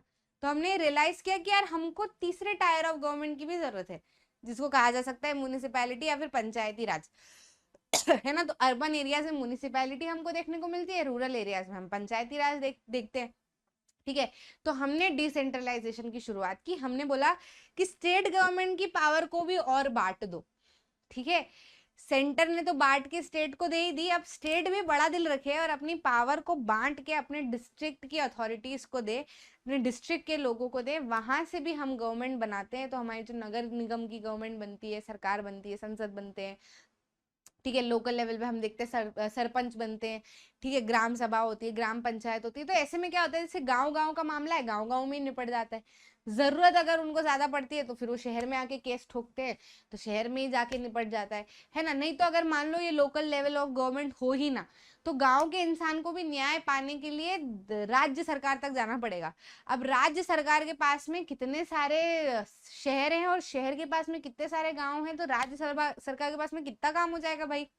साथ ही साथ में राज्य सरकार हर एक शहर के बारे में थोड़े ना इतना डीपली जान पाएगी जितना वहीं के लोग जान पाते हैं, है ना। तो इसलिए क्या बोला कि भैया हर शहर की अपनी सरकार हो, है ना, मतलब जो डिस्ट्रिक्ट लेवल पे अपनी सरकार हो, फिर पंचायती लेवल पे अपनी सरकार हो, तो जितना सॉल्व हो सके उतना उसी लेवल पे चीजें भैया मसले हल हो जाए तो अच्छा है। प्रॉब्लम होगी तो फिर वो ऊपर ऊपर ऊपर ऊपर तो भेजी जा सकती है, ठीक, समझ में आया। साथ ही साथ में इससे एक और फायदा है कि लोकल लेवल पे जो प्रॉब्लम्स हैं, जो लोग फेस कर रहे हैं, वो अपनी स्टेट गवर्नमेंट तक पहुंचाएंगे, स्टेट गवर्नमेंट सेंट्रल गवर्नमेंट तक पहुंचाएगी, तो डेवलपमेंट जल्दी होगा। वहीं खाली अगर मान लो स्टेट गवर्नमेंट है, तो वो हर एरिया में क्या प्रॉब्लम हो रही है उसको कैसे समझ आएगा, समझ ही नहीं आएगा। और हर एरिया से अगर इंसान उठ उठ के स्टेट गवर्नमेंट के पास में आने लगा, तो स्टेट गवर्नमेंट के पास में तो वो तो दूसरा काम कर ही नहीं पाएगी प्रॉब्लम सुनने के अलावा, है ना। वहीं अगर लोकल लेवल से कोई उठ के आएगा कि यार, एक बंदा उठ के आएगा कि अच्छा हमारे लोकल लेवल में ये प्रॉब्लम है, आप प्लीज इसके लिए कुछ करवा दो, तो करवा देंगे, क्लियर है कि नहीं क्लियर है? तो इससे काफी फायदा हुआ। हमारे देश के अंदर के जो प्रदेश है वो कुछ दूसरे देशों के बराबर थे, इसलिए हमको लगा कि यार उनके अंदर तो उनने स्टेट गवर्नमेंट कर रखी, तो हमारी स्टेट गवर्नमेंट के अंदर हमको दूसरी गवर्नमेंट चाहिए, तभी हमारा काम हो पाएगा, क्योंकि हमारे प्रदेश ही काफी बड़े हैं। तो हमने निकाली म्युनिसिपैलिटी और पंचायती राज। तो इस तरीके से इंडिया में फेडरलिज्म प्रैक्टिस होने लगा डिसेंट्रलाइजेशन के बाद। ठीक है, अब जो है वो प्रैक्टिस करने के कुछ तरीके निकाले गए, यूनियन लिस्ट बनाई गई, कॉन्करेंट लिस्ट बनाई गई, स्टेट लिस्ट बनाई गई। इनके तहत काम दे दिया गया कि यूनियन गवर्नमेंट को इन मुद्दों पे काम करना है, स्टेट गवर्नमेंट को इन मुद्दों पे काम करना है, और यूनियन और स्टेट गवर्नमेंट मिलके इन मुद्दों पे काम करेगी। ठीक है, तो काम भी बढ़ गया, तो और चीजें आसान हो गई, है ना। जब आपको सब्जेक्ट स्कूल में बांट दिए जाते कि ये सब्जेक्ट ये टीचर पढ़ाएगा, ये सब्जेक्ट ये टीचर पढ़ाएगा, ये सब्जेक्ट ये टीचर पढ़ाएगा, तो टीचर्स के लिए भी चीजों को मेंटेन करना आसान हो जाता है, आपको भी समझना आसान हो जाता है कि हाँ इस टीचर ने ये बोला था, इसने ये बोला था, तो दिमाग में चीजें रहती है कि नहीं रहती है। तो वैसा ही देश में भी हमने किया, हमने बोला कि सब्जेक्ट्स ऑफ लिस्ट बना दो, लिस्ट ऑफ सब्जेक्ट्स बना दो। तो क्या होगा कि गवर्नमेंट को पता होगा कि हमको किन मुद्दों पे काम करना है, इन गवर्नमेंट को पता होगा कि हम किन मुद्दों पे काम कर सकते हैं, इंटरफेरेंस नहीं होगा तो ज्यादा अच्छे से काम चल पाएगा। ठीक है, तो कॉन्स्टिट्यूशन ने क्या करा, 3 फोल्ड डिस्ट्रीब्यूशन दे दिया लेजिस्लेटिव पावर्स का between union government and state government. ठीक है, तो 3 लिस्ट बनाई गई, यूनियन लिस्ट, स्टेट लिस्ट और कॉन्करेंट लिस्ट। सिंपल से टेबल के तहत आप बहुत अच्छे से समझ सकते हो, मैंने सारी चीजों को टैबुलर फॉर्म में कन्वर्ट कर दिया, क्योंकि ना बड़े बड़े पैराग्राफ लिख दो फिर उसमें दिमाग हमारा चलता ही नहीं, समझ में हमको आता ही नहीं, ढूंढ जैसे हो जाते हैं, क्लियर ही नहीं होती चीजें। अब उसी चीज को हम टेबल में डाल देंगे तो हमको दिमाग में रहेगा कि कौन किस पे काम कर सकता है। तो यूनियन लिस्ट में आते हैं include subject of national importance, state list में सब्जेक्ट्स ऑफ स्टेट और लोकल इंपॉर्टेंस, कंकरेंट लिस्ट में दोनों, जो स्टेट के लिए भी जरूरी है और यूनियन के लिए भी जरूरी है, वो दोनों इसमें आ जाते हैं। यूनियन लिस्ट में सब्जेक्ट्स कौन कौन से हैं, जैसे डिफेंस हो गया, बैंकिंग हो गया, फॉरेन हो गया, करेंसी हो गई, ठीक है, पुलिस, ट्रेड, कॉमर्स, एग्रीकल्चर, ये सब स्टेट के अंदर आ गए, एजुकेशन, फॉरेस्ट, ट्रेड, फिर साथ ही साथ में फॉरेस्ट ट्रेड एक है, ठीक है, forest trade, union, marriage, adoption, succession, ये सब किस में आ जाएगा, कॉमन इंटरेस्ट के अंदर आ जाएगा। तो कंकरेंट लिस्ट में हो गया, क्योंकि एजुकेशन जो है वो सेंटर स्टेट लेवल पे दोनों पे देखने की जरूरत है, फॉरेस्ट ट्रेड भी सेंटर स्टेट दोनों पे देखने की जरूरत है, मैरिज वगैरह, अडॉप्शन वगैरह, सक्सेशन वगैरह, ये भी सेंटर स्टेट दोनों पे देखने की जरूरत है। जो चीजें स्टेट देख सकती है उसको स्टेट को दे दिया, जो चीजें सिर्फ सेंटर को देखना चाहिए वो सेंटर को दे दिया। ठीक है, इस पे सिर्फ यूनियन गवर्नमेंट काम करेगी, इस पे सिर्फ स्टेट गवर्नमेंट काम करेगी, और इस पे स्टेट और यूनियन गवर्नमेंट दोनों काम कर सकते हैं। अब देखो उस समय पे जब संविधान लिखा गया था तब ये सब्जेक्ट्स थे, लेकिन अब जैसे संविधान के बाद में समय बदला तो बहुत सारे नए सब्जेक्ट्स भी आए जो समय पे नहीं थे, तो अब उसके ऊपर कौन काम करेगा, जैसे कि कंप्यूटर सॉफ्टवेयर आया है ना, नई नई टेक्नोलॉजीज आई और भी दूसरे काम आए, तो उनके ऊपर कौन काम करे। तो फिर ऐसा डिसाइड किया गया कि इनको सबको रेसिडुअरी सब्जेक्ट्स में डाल दो, है ना, रेसिडुअरी सब्जेक्ट्स में डाल दो, और इसके ऊपर यूनियन गवर्नमेंट काम कर लेगी। ठीक है, तो according to our constitution union government has the power to legislate on these residuary subjects. ठीक है, जो रेजिस्ट्री सब्जेक्ट्स होते हैं उसके ऊपर कौन काम करता है, यूनियन गवर्नमेंट काम करती है। रेसिडुअरी सब्जेक्ट्स क्या होते हैं समझ में आ गया। ठीक, आगे बढ़ते हैं, कुछ फैक्ट्स और हम देख लेते हैं अबाउट होल्डिंग टुगेदर फेडरेशन। जैसे कि मैं आपको बता रही थी कि जो हमारे कंस्टिट्यूएंट यूनिट्स है, अलग अलग यूनिट्स है, इनकी पावर जो है वो अलग अलग होती है ना। मैंने आपको बोला था ना कि अगर हम कमिंग टुगेदर में देखें तो कंस्टिट्यूएंट यूनिट्स की बराबर पावर है, लेकिन होल्डिंग टुगेदर में हम देखें तो कंस्टिट्यूएंट यूनिट्स की पावर सेंट्रल गवर्नमेंट से तो कम है, साथ ही साथ में हर एक स्टेट गवर्नमेंट की पावर जो है वो अलग अलग है, डिपेंडिंग कि किसकी स्थिति कैसी है ना। जैसे कि अगर हम यहाँ पे देखें तो ऑल स्टेट्स डू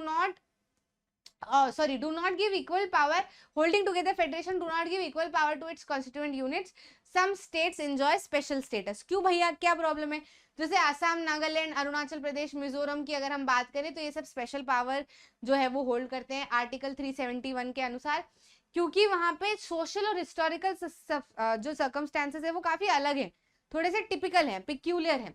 ठीक है, यहाँ पर जो है land rights of indigenous people, उनके कल्चर और प्रेफरेंशियल एम्प्लॉयमेंट को जो है काफी ज्यादा दिया गया है, प्रेफरेंस दिया गया है। साथ ही साथ में इंडियंस जो कि परमानेंट रेसिडेंट्स नहीं है इन स्टेट्स के, वो यहाँ पे घर भी नहीं खरीद सकते।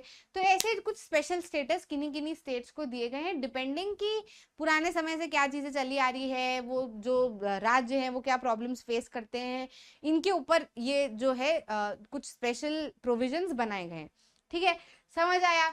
उसके बाद अगर हम देखें तो कि कुछ कॉन्स्टिट्यूएंट यूनिट्स हमारी ऐसी है, यानी कि कुछ टुकड़े हमारे ऐसे हैं जो कि इतने बड़े नहीं हैं कि उनको इंडिविजुअल स्टेट ही बना दिया जाए, इंडिविजुअल राज्य ही बना दिया जाए। वो बहुत छोटे हैं, है ना, मतलब वो शहर जैसे भी नहीं है, मतलब इतने छोटे भी नहीं है कि उनको डिस्ट्रिक्ट बोल दो, किसी स्टेट के अंदर मिला दो, ये भी नहीं कर सकते, है ना। उनको इतना बड़ा भी नहीं देख सकते कि उनको राज्य बना दो, वो कुछ बीच की साइज के हैं, उनकी पॉपुलेशन भी बीच की साइज की है ना। तो उनको हमने क्या नाम दे दिया, यूनियन टेरिटरी नाम दे दिया। तो यूनियन टेरिटरी क्या होता है, हम बार बार 8 यूनियन टेरिटरी तो करते हैं, पर यूनियन टेरिटरी होती क्या है ये हमें नहीं पता होता है।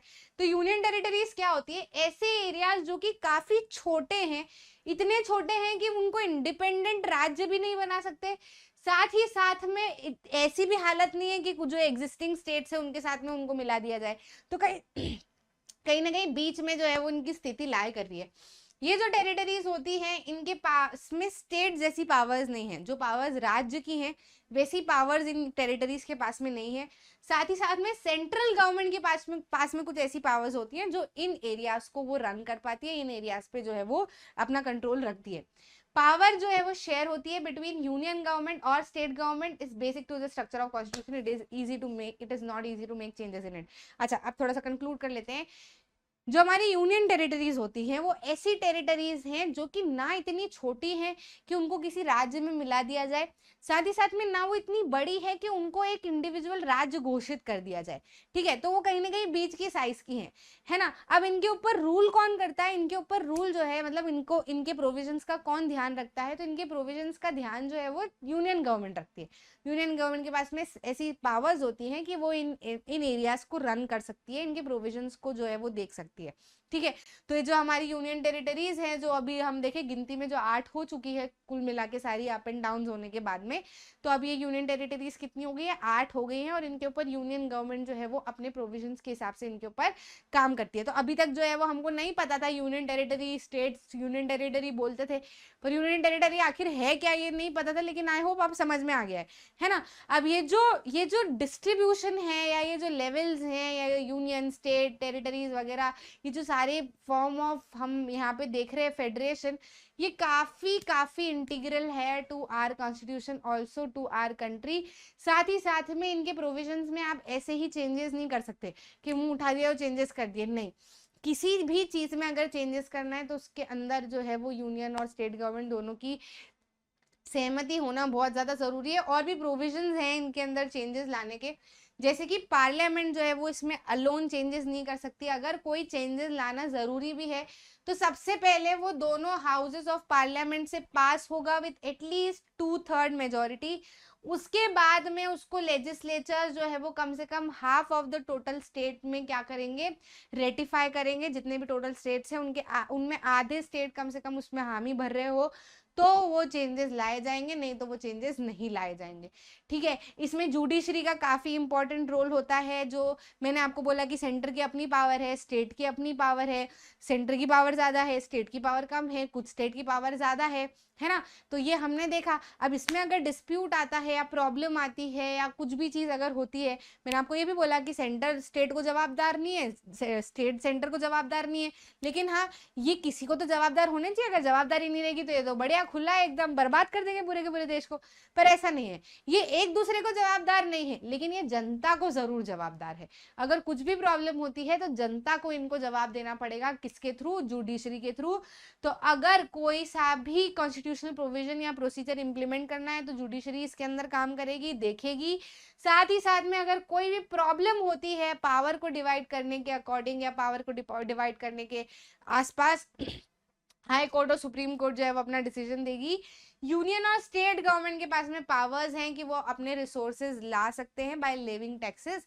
यूनियन और स्टेट गवर्नमेंट अपने अपने हिसाब से टैक्सेस जो है वो लागू कर सकते हैं ताकि उनके पास में रेवेन्यू आए, पैसा आए, और उसके बाद में वो पूरे के पूरे देश का या अपने एरिया का डेवलपमेंट कर सके। ठीक, समझ आया। आगे हम बात करते हैं कि क्या कारण है ऐसा कि इंडिया में ये जो फेडरल सिस्टम है ये सक्सीड हो पाया, या फिर कहा जा सके तो अच्छे से चल पाया। तो इसके अच्छे से चलने के पीछे हम सिर्फ ये नहीं कह सकते कि यार कॉन्स्टिट्यूशन ने बोला था तो फेडरलिज्म अच्छे से चल गया, ऐसा नहीं है। सही चलने का कारण या अच्छे से चलने का एक जो मेन श्रेय अगर किसी को जाता है तो वो हमारे यहाँ की पॉलिटिक्स, डेमोक्रेटिक पॉलिटिक्स को जाता है। स्टेट लेवल पे भी गवर्नमेंट्स ने अच्छे से काम किया, एक दूसरे को समझने की कोशिश की। साथ ही साथ में जिस तरीके से जो हमारे स्टेट्स बने थे आफ्टर इंडिपेंडेंस, उसमें एक बहुत इंपॉर्टेंट रोल प्ले जो है वो रहा। जैसे कि अगर हम बात करें कि मेन 3 रीजन की अगर हम बात करें जिसकी वजह से फेडरलिज्म सक्सीड हो पाया इंडिया में, तो वो है लिंग्विस्टिक पॉलिसी, लिंग्विस्टिक स्टेट और सेंटर स्टेट रिलेशन। ये तीनों क्या है मैं एक एक करके आपको समझाती हूँ, आप एनसीईआरटी और पीछे स्लाइड में से पढ़ लेना, लेकिन मैं आपको एक क्रक्स दे देती हूँ पूरी चीज का कि क्या है। लिंग्विस्टिक पॉलिसी का मतलब जब हमारा देश आजाद हुआ तो उसके बाद में हमने लैंग्वेज को लेकर कुछ ऐसी पॉलिसीज लेकर आए जिसकी वजह से लड़ाइयां नहीं हुई। हुआ यूं कि बेसिकली अगर इंडिया को देखा जाए तो हिंदुत्व यूजुअली फॉलो करते हुए हमको, सनातन धर्म करते हुए हमको दिखते हैं लोग, जिसमें हिंदी को हम प्रेफर करते हैं। तो हिंदी को कभी भी नेशनल लैंग्वेज का दर्जा नहीं दिया गया। क्यों नहीं दिया गया? क्योंकि ये देखा गया कि बाकी भी बहुत सारी लैंग्वेजेस हैं, अगर एक लैंग्वेज को भारत की नेशनल लैंग्वेज का दर्जा दे देंगे तो बाकी दूसरी लैंग्वेज बुरा मान जाएगी यार, बुरा मान गई तो फिर प्रॉब्लम खड़ी होगी, है ना। तो इसलिए हमने देखा कि सिर्फ 40% लोग जो है वो हिंदी बोलते हैं। तो इसका मतलब ये नहीं है कि उन बाकी 60% को इग्नोर कर दिया जाए, 60% की भी वैल्यू है। तो हमने बोला कि जो बाकी की रिमेनिंग 21 जो लैंग्वेजेस है उनको शेड्यूल लैंग्वेजेस के अंदर हम डालते हैं। हर स्टेट जो है वो अपने हिसाब से इन लैंग्वेजेस को अपने ऑफिशियल काम के लिए यूज कर सकता है। साथ ही साथ में अगर कोई सेंटर लेवल की एग्जाम दे रहा है तो वो भी चूज कर सकता है इन 21 लैंग्वेजेस में से और अपना पेपर दे सकता है। तो क्या है ना कि जब हर लैंग्वेज को अपना सम्मान मिला, बराबर का सम्मान मिला, तो सब खुश रहे। समझ में आया कि नहीं आया? तो इस तरीके से यहाँ पे काम चला। साथ ही साथ में अगर हम देखें कि नेशनल लीडर्स ने जो है, शुरुआत में ऐसा डर हो रहा था कि यार जैसे लिंग्विस्टिक स्टेट्स की अगर हम बात करें, पहले मैंने आपको लिंग्विस्टिक स्टेट पॉलिसी समझा दी ना, है ना। तो ये जो मैंने अभी आपको समझाया लिंग्विस्टिक पॉलिसी की बात है, लेकिन अगर लिंग्विस्टिक स्टेट की बात करें तो कुछ ये सबसे मेन प्रॉब्लम थी कि जब देश हमारा आजाद हुआ तो हमने देखा बहुत सारे बोली बोलने वाले लोग हैं यहाँ पे। अभी जो मैंने आपको समझाया हिंदी को लेके वो लिंग्विस्टिक पॉलिसी है, ठीक है। मेरे को पता ही था वो आगे पीछे हो गया। लिंग्विस्टिक स्टेट्स की अगर हम बात करें तो हमने जो स्टेट्स बनाए ना, ये जो 28 स्टेट बनाए, ये लैंग्वेज के हिसाब से बनाए। राजस्थानी में राजस्थानी बोली बोलने वाले, महाराष्ट्र में मराठी बोलने वाले, तमिलनाडु में तमिल बोलने वाले, केरला में केरल वाली लैंग्वेज बोलने वाले, हैदराबाद या अपना जो आंध्र प्रदेश वाला हिस्सा है उसमें अलग, उड़ीसा में वो बोली बोलने वाले, ठीक है। तो हर एक रीजन को जो बना, पंजाब में पंजाबी बोलने वाले, हर एक रीजन को इस तरीके से बनाया गया कि उसके अंदर उनके बोली बोलने वाले लोग रहे, तो उनको प्रॉब्लम ना आए अगर उनके रीजन में कोई दूसरा रहे, तो उनके बीच में फिर कॉन्फ्लिक्ट ना हो। अब शुरुआत में कुछ लोग जो है वो डर रहे थे कि यार ऐसा करे कि नहीं करे, प्रॉब्लम हो जाएगी, लेकिन फिर जैसे जैसे देखा गया ये काफी एकोमोडेटिव है, लोग अच्छे से रह पा रहे हैं इस कारण से, तो फिर it was a big success कि हाँ चलो भाई ये जो हमने किया ये अच्छा किया, है ना। तो क्या हुआ कि सबसे पहला टेस्ट था डेमोक्रेटिक पॉलिटिक्स का इंडिया में कि लिंग्विस्टिक स्टेट्स बनाना। पॉलिटिकल मैप अगर आप देखोगे इंडिया में 1947 के पहले का, तो आपकी एनसीईआरटी में भी वो मैप है, तो आप उसको देखोगे कि बहुत बाउंड्रीज अलग अलग थी आज के मैप से अगर आप कंपेयर करोगे। फिर उसके बाद हमने जो मैप बनाया वो कुछ इस तरीके से बनाया कि लैंग्वेज के बेसिस पे चीजें जो है वो रहे और लोग उसके अंदर रहे। बहुत सारे स्टेट लैंग्वेज के बेसिस पे बनाए, कुछ स्टेट जो है वो कल्चर के बेसिस पे भी बनाए। मेनली यही प्रॉब्लम होती है जिसके कारण लोग लड़ते हैं, है ना। बाकी तो और कोई ऐसी बड़ी भारी प्रॉब्लम नहीं है, डाइवर्सिटी जहाँ हो वहाँ यही कारण होते हैं लोगों के लड़ने के। तो हमने उस हिसाब से ही वो स्टेट्स बना दिए। कुछ स्टेट जो है वो लैंग्वेज के बजाय उनको कल्चर या एथनिसिटी के बेसिस पे या ज्योग्राफी के बेसिस पे बनाए गए, जैसे नागालैंड, उत्तराखंड, झारखंड, है ना। यहाँ पे इनकी कोई ऐसी अलग लैंग्वेज नहीं है, लेकिन इनका कल्चर अलग है, इनकी एथनिसिटी अलग है, इनकी ज्योग्राफी अलग है, तो उस हिसाब से इन स्टेट्स को रिडिफाइन करा, ठीक है। तो कुछ लोग डर रहे थे लेकिन कंक्लूजन यही हुआ कि ये काफी अच्छा एक्सपेरिमेंट था। लैंग्विस्टिक पॉलिसी तो समझ गए हमने, सारी मतलब मोस्ट ऑफ द लैंग्वेजेस जो हमारी हैं उनको हमने ऑफिशियल लैंग्वेज का दर्जा दिया। हिंदी और इंग्लिश अभी भी हम यूज करते हैं फॉर ऑफिशियल वर्क्स, है ना। जब बंद करने वाले थे हम हिंदी, मतलब इंग्लिश को, बीच में ऐसा प्लान हुआ 1965 के अराउंड की इंग्लिश बंद कर देते हैं, है ना। लेकिन कुछ राज्य ऐसे थे जहाँ पे लोग इंग्लिश ही बोलते हैं, वो ऐसी लैंग्वेज है जिससे वो कम्युनिकेट कर पाते हैं बाकी रिमेनिंग कंट्री से। तो फिर ये आइडिया हटा दिया कि ठीक है भैया, जिसको जो ऑफिशियल वर्क अपने राज्य में जिस तरीके से करना है वो कर ले। हिंदी में ऑफिशियल वर्क जो है वो होगा, इंग्लिश में भी ऑफिशियल वर्क रहेगा। साथ ही साथ में हिंदी को थोड़ा सा प्रमोट जरूर किया जाता है। अब प्रमोट करने का मतलब फोर्स करना नहीं है ना। हमारे मतलब बहुत पुरानी भाषा रही है हिंदी, जो हम बोलते आए हैं, मोस्ट ऑफ द पीपल बोलते आए हैं देश में, इसलिए हिंदी को प्रेफर किया जाता है, प्रमोट भी किया जाता है। लेकिन ऐसा नहीं है कि अगर आप कोई दूसरी भाषा बोल रहे हो तो आपको फोर्स करेंगे कि नहीं आप हिंदी बोलो, है ना, ऐसा नहीं करेंगे। प्रमोट करेंगे लेकिन फोर्स नहीं करेंगे, ठीक है। तो ये एक काफी अच्छा डिसीजन रहा।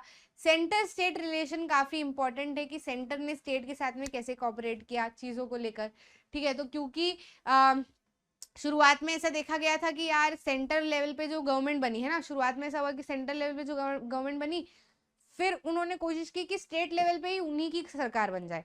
तो अगर कोई दूसरे स्टेट में कोई रीजनल पार्टी आती तो उस रीजनल पार्टी को ये स्टेट गवर्नमेंट वाले या फिर जो मेन सेंट्रल गवर्नमेंट वाले उस पार्टी की 12 बजाने पे तुल जाते कि नहीं, इस पार्टी को खत्म कर देंगे, इस पार्टी को परेशान कर देंगे कि सब दूर अपनी पार्टी हो और अपना ही राजस्व चले। तो फिर वो डेमोक्रेसी नहीं रह जाती, है ना, फिर वो डिक्टेटरशिप हो जाती, ठीक है, परिवारवाद हो जाता, है ना। तो ये हमको देखने को मिला था शुरुआत ईयर्स ऑफ इंडिपेंडेंस में, या मोस्ट ऑफ दी अभी मतलब 90s तक भी आप देख लो।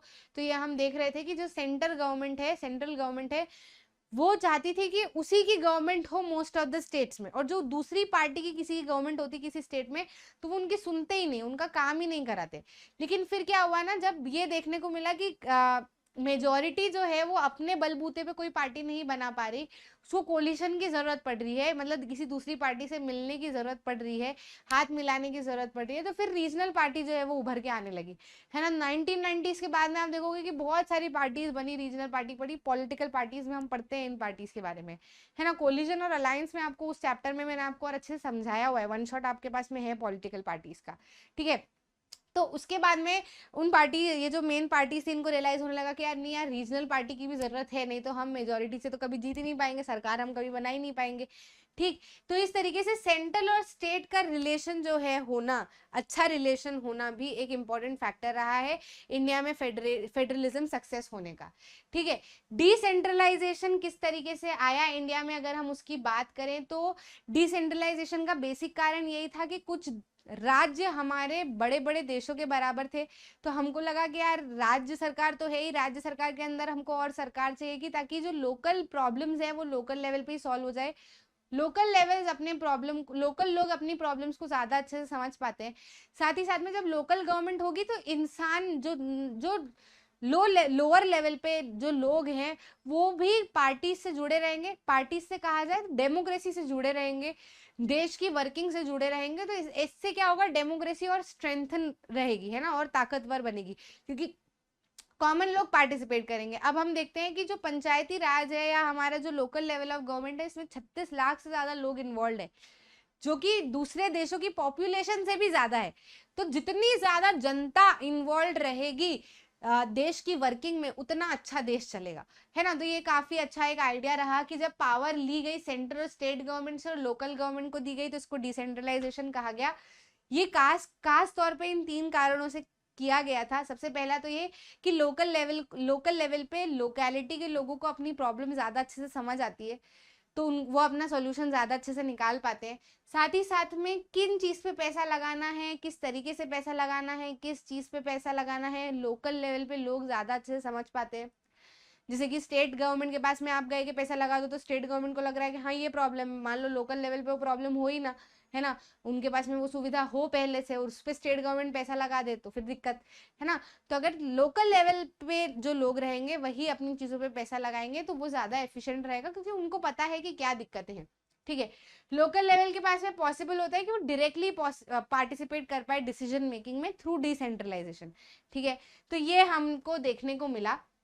अब ऐसा था कि डिसेंट्रलाइजेशन तो हो गया, म्यूनिसिपैलिटी तो बना दी, है ना, नीचे की लोअर लेवल ऑफ गवर्नमेंट भी बना दी, लेकिन स्टेट गवर्नमेंट नाटक करती थी। State government in local level के गवर्नमेंट्स को पावर देने को तैयार ही नहीं थी, इलेक्शन ही नहीं होते थे रेगुलरली, वुमेन का पार्टिसिपेशन ही नहीं था इनके अंदर, तो बहुत सारी प्रॉब्लम देखने को मिल रही थी, है ना। फिर उसके बाद में by after some time around 1992 changes लाए गए, है ना, कॉन्स्टिट्यूशन को अमेंडमेंट किया गया कि ये जो थर्ड लेवल ऑफ हमारा सिस्टम है या थर्ड टायर है, इसको और पावरफुल बना दिया जाए। तो किस तरीके से इन्होंने पावरफुल बनाया, कंपलसरी कर दिया कि लोकल इलेक्शन रेगुलर लेवल पे हो, है ना, कॉन्स्टिट्यूशन ने मैंडेटरी कर दिया कि रेगुलर लेवल पे लोकल गवर्नमेंट के इलेक्शंस होंगे। साथ ही साथ में बैकवर्ड क्लासेस को रिजर्वेशन इसमें दिया गया, क्योंकि लोकल लेवल पे जब बैकवर्ड क्लासेस को रिजर्वेशन दिया जाएगा तो वो आगे आएंगे, वो आगे आएंगे तो उनको पता है कि उन्होंने क्या परेशानियां फेस की है, तो वो अपनी परेशानियों पे काम करेंगे। तो बैकवर्ड क्लासेस जब आगे आई तो अपने आप पूरा का पूरा जो एक पिछड़ा हिस्सा है वो डेवलप होगा, ठीक है। वुमेन को रिजर्वेशन दिया गया क्योंकि वुमेन्स को पता है कि उनकी क्या प्रॉब्लम्स है, मेन कब तक उनकी प्रॉब्लम्स बताते रहेंगे, वुमेन्स को ज्यादा अच्छे से पता है ना। जब वुमेन डिसीजन मेकिंग में आएगी तो वो उससे वुमेन्स की स्थिति सुधरेगी। साथ ही साथ में स्टेट का इलेक्शन जो है उसका कमीशन बनाया गया, स्टेट के इलेक्शन कमीशन बनाए गए, ताकि ये इलेक्शन कमीशन देख सके कि स्टेट में ठीक ठाक से इलेक्शन हो भी रहे हैं कि नहीं हो रहे, है ना। तो एक इम्प्लीमेंटेशन की जो प्रॉब्लम थी शुरुआत में, वो इम्प्लीमेंटेशन की प्रॉब्लम इसके तहत सुधारी गई। बोला गया कि एक इंडिपेंडेंट इंस्टीट्यूशन हो, स्टेट इलेक्शन कमीशन हो जो कि बनाया गया हो, और वो पंचायती राज इलेक्शन जो है वो लीड करवाए, ठीक है। तो इससे क्या हुआ, चीजें अच्छे से होने लगी। इसलिए अब हम देखते हैं नगर निगम के जब चुनाव होते हैं तो सब एकदम तैयारी से रहते हैं, बच्चा बच्चा को पता होता है कि कौन क्या खड़ा हुआ है, कौन क्या काम करेगा क्या नहीं करेगा। अब तो युवा वर्ग जो है वो काफी ज्यादा इन्वॉल्व होने लगा है इसके अंदर, है ना। क्यों, क्योंकि इम्प्लीमेंटेशन सही हो गया। अगर इम्प्लीमेंटेशन नहीं है तो आपने देखा होगा, आपकी दादी वादी को आप थोड़े साल पहले देखते होंगे तो वो वोट ही नहीं डालने जाती होंगी, है ना, क्योंकि उनको पता ही नहीं था कि उनके वोट का भी एक महत्व है। लेकिन जैसे जैसे उस महत्व को समझने लगे वो लोग पिछले 10-20 सालों में, तो लोगों को समझ आने लगा कि नहीं यार जरूरी है, ठीक है। अब अगर हम पंचायती राज सिस्टम को थोड़ा सा समझे कि लोकल लेवल पे कैसा कैसा है, तो आप देखोगे कि सबसे नीचे हम ग्राम पंचायत देखते हैं। इसमें वार्ड मेंबर्स होते हैं जिनको पंच कहा जाता है, प्रेसिडेंट को सरपंच कहा जाता है। जो भी एडल्ट पॉपुलेशन है वो इनको इलेक्ट करती है, और ये सारे के सारे प्रोविजन जो है वो ग्राम सभा के अंडर काम करती है। कौन, ग्राम पंचायत। फिर ग्राम पंचायत के ऊपर होती है ग्राम सभा। तो ग्राम सभा के अंदर जो विलेज के वोटर्स हैं वो सारे के सारे रहते हैं, कम से कम 2 से 3 बार मिलते हैं साल में, और डिसाइड करते हैं कि कैसी क्या परफॉर्मेंस है ग्राम पंचायत की अलग अलग जगह की, ये इन सारी चीजों को रिव्यू करते हैं। फिर इनके ऊपर आता है पंचायत समिति या ब्लॉक या फिर मंडल, जिसके अंदर ग्रुप ऑफ पंचायत होती है, ठीक है। जो कुछ ग्राम पंचायत मिलके एक मंडल बना दिया, कुछ ग्राम पंचायत मिलके एक मंडल बन गया, कुछ ग्राम पंचायत मिलके एक मंडल बन गया। और ये जो पंचायत मेंबर्स, जो उसके पंचायत मेंबर्स होते हैं वही इसमें होते हैं। तो ये भी सारी चीजें देखते हैं कि भैया कैसे क्या काम हुआ। फिर उसके ऊपर होता है जिला परिषद, जो कि डिस्ट्रिक्ट लेवल पे होता है, ठीक है। डिस्ट्रिक्ट से थोड़ा सा नीचे होता है, मतलब जिले की परिषद होती है ये। सारे पंचायत समिति और मंडल जिसके अंदर जुड़े होते हैं, मोस्ट मेंबर्स जो है वो जिला परिषद के इलेक्टेड होते हैं। लोकसभा और एमएलए जिसके अंदर आते हैं डिस्ट्रिक्ट के, और कुछ ऑफिशियल्स भी आते हैं जो कि डिस्ट्रिक्ट लेवल पे होते हैं। इसका चेयरपर्सन जो है वो पॉलिटिकल हेड ऑफ जिला परिषद कहा जाता है। सेम ये रूरल एरिया के लिए हो गया। सेम जो है वो अर्बन एरिया के लिए भी एग्जिस्ट करती है, जिसको हम कहते हैं म्युनिसिपैलिटी या म्युनिसिपल कॉर्पोरेशन। इसमें क्या होता है, ये टाउन्स में सेटअप होती है, इसके अंदर म्युनिसिपल कॉर्पोरेशन होती है बड़ी सिटीज की, इलेक्टेड बॉडीज इसको कंट्रोल करती है, जो कि पीपल के ही रिप्रेजेंटेटिव्स होते हैं।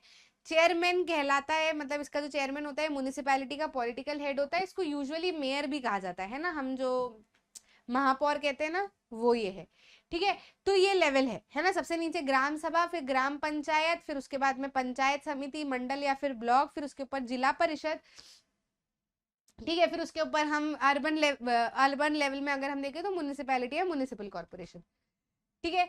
तो ये इसका जो कॉन्सिक्वेंस है या इसका जो रिजल्ट है डिसेंट्रलाइजेशन का, ये रिजल्ट काफी बड़ा रहा। वुमेन पार्टिसिपेशन बहुत ज्यादा हुआ, मतलब हद से ज्यादा। आप लोकल लेवल पे देखोगे तो महिलाओं का बहुत ज्यादा योगदान बढ़ने लगा, इसके अंदर रुचि बढ़ने लगी, क्योंकि वो देखने लगी कॉलोनी में किस चीज की जरूरत है, क्या चीज की जरूरत है, ठीक है। तो इस तरीके से वो आगे आई। साथ ही साथ में ये पूरा का पूरा जब ये लोकल लेवल पे इतने सारे ऑफिसेज अलग अलग बनने लगे, तो लोग जुड़ने लगे डिसीजन मेकिंग में। जितने ज्यादा किसी भी डेमोक्रेसी में जितने ज्यादा लोग जुड़े होंगे डिसीजन मेकिंग में, उतनी ताकतवर डेमोक्रेसी बनेगी, क्योंकि हर पर्सपेक्टिव आपको समझ आएगा, हर सोच आपको समझ में आएगी कि अच्छा इसकी भी तो जरूरत है, अच्छा इसकी भी तो जरूरत है। जो एक नहीं सोच सकता वो 10 सोच सकते हैं, ठीक है। जो एक जन नहीं काम कर सकता वो 7 जन काम कर सकते हैं, अपने आइडियाज देके काम कर सकते हैं। जितने ज्यादा लोग होते हैं उतने तरीके से काम होता है, हालांकि थोड़ा समय लगता है, लेकिन क्वालिटी डिसीजन निकल के आते हैं ऐसे में। सबसे बड़ा एक्सपेरिमेंट था ये डेमोक्रेसी का पूरे वर्ल्ड में। करीब 36 लाख लोग जो है वो म्यूनिसिपैलिटी और पंचायत में हैं, जो कि दूसरी कंट्रीज की पॉपुलेशन से भी ज्यादा है। ये नंबर जो है वो पॉपुलेशन से भी ज्यादा है। कॉन्स्टिट्यूशनल स्टेटस लोकल गवर्नमेंट का जो है वो डेमोक्रेसी को डीपन करने में इसमें मदद मिली है। साथ ही साथ में वुमेन रिप्रेजेंटेशन भी बढ़ा है हमारी डेमोक्रेसी में। हालांकि कुछ प्रॉब्लम जरूर हुए कि ग्राम सभा और इनके इलेक्शन जो है वो रेगुलरली होना जरूरी है। अब होने लगे, पहले नहीं होते थे, ठीक है। कुछ स्टेट जो है उन्होंने सिग्निफिकेंट पावर्स नहीं दी हुई है अपनी लोकल गवर्नमेंट को, जिसके ऊपर भी ध्यान देने की जरूरत है। साथ ही साथ में एडिक्वेट रिसोर्सेज नहीं है लोकल गवर्नमेंट के पास में, उनके ऊपर भी ध्यान देने की जरूरत है। हालांकि बहुत लंबा सफर है अभी भी लोकल सेल्फ गवर्नमेंट का, लेकिन फिर भी हम काफी अच्छा सफर तय करके आए हैं। हमारे देश को आजाद हुए जो है वो करीबन 75 साल हो चुके हैं, है ना। और हम देख रहे हैं कि चेंजेस रैपिड है, अच्छे चेंजेस है, लोगों का जुड़ाव बहुत ज्यादा है। जैसे कि जब हम इस तरीके के चैप्टर पढ़ते हैं ना, पावर शेयरिंग जैसे चैप्टर, फेडरलिज्म जैसे चैप्टर, तो हम इनमें शुरुआत करते हैं कि देश में क्या क्या होता था और खत्म करते हैं कि क्या क्या होने लगा। तो हम देखते हैं कि हमारे देश ने काफी लंबा और अच्छा सफर तय किया है। हम आज भले 10 चीजों को कोसे कि ऐसा नहीं है, वैसा नहीं, फलाना नहीं है, ये नहीं है, लेकिन जब हम पूरे सफर को देखेंगे ना, तो we are very much proud कि लड़ते झगड़ते प्यार करते सब कुछ करते देशवासियों ने एक दूसरे का साथ दिया है, और आज हम काफी अच्छे पोजीशन पे हैं। टचवुड हम आने वाले समय में और अच्छी पोजीशन पे होंगे, अगर यही प्यार, एक दूसरे के प्रति सम्मान, एक दूसरे के प्रति सिंपैथी हमारी बनी रहे। ये जो युवा वर्ग है, हमारे जैसे लोग हैं जो डिसीजन मेकिंग में आने लगे, आप जैसे लोग इन चैप्टर्स को जो पढ़ रहे हैं, ये इसीलिए आपके चैप्टर्स में डाले गए हैं ताकि आपको समझ आए कि हमारा देश की वर्किंग क्या है, किस तरीके से होती है, कौन सा एस्पेक्ट किस कारण से लाया गया है। लोकल गवर्नमेंट है तो क्यों है, स्टेट गवर्नमेंट है तो क्यों है, सेंट्रल गवर्नमेंट है तो क्यों है, इनकी पावर डिवाइडेड क्यों है। ये ऐसे चैप्टर्स पढ़ के आपको समझ आता है, तो इनको आप ऐसे ही खाली मत जाने दिया कीजिए, इसके ऊपर थोड़ा सा ध्यान दिया कीजिए, क्योंकि जब आप आने वाले समय में जब बड़े हो जाएंगे, डिसीजन मेकिंग में रोल प्ले करेंगे अपना, तो यही चैप्टर जो है वो आपकी एक बेसिक नींव बनेंगे, है ना। आई होप अच्छे से आपको पूरा चैप्टर समझ में आया है। अच्छा लगा तो लाइक कीजिएगा, शेयर कीजिएगा अपने दोस्तों के साथ में, और चैनल को सब्सक्राइब जरूर कीजिएगा, क्योंकि ये सारी चीजें हैं आपके लिए एकदम फ्री। मैग्नेट ब्रेन्स पे मिलते हैं अगले वीडियो।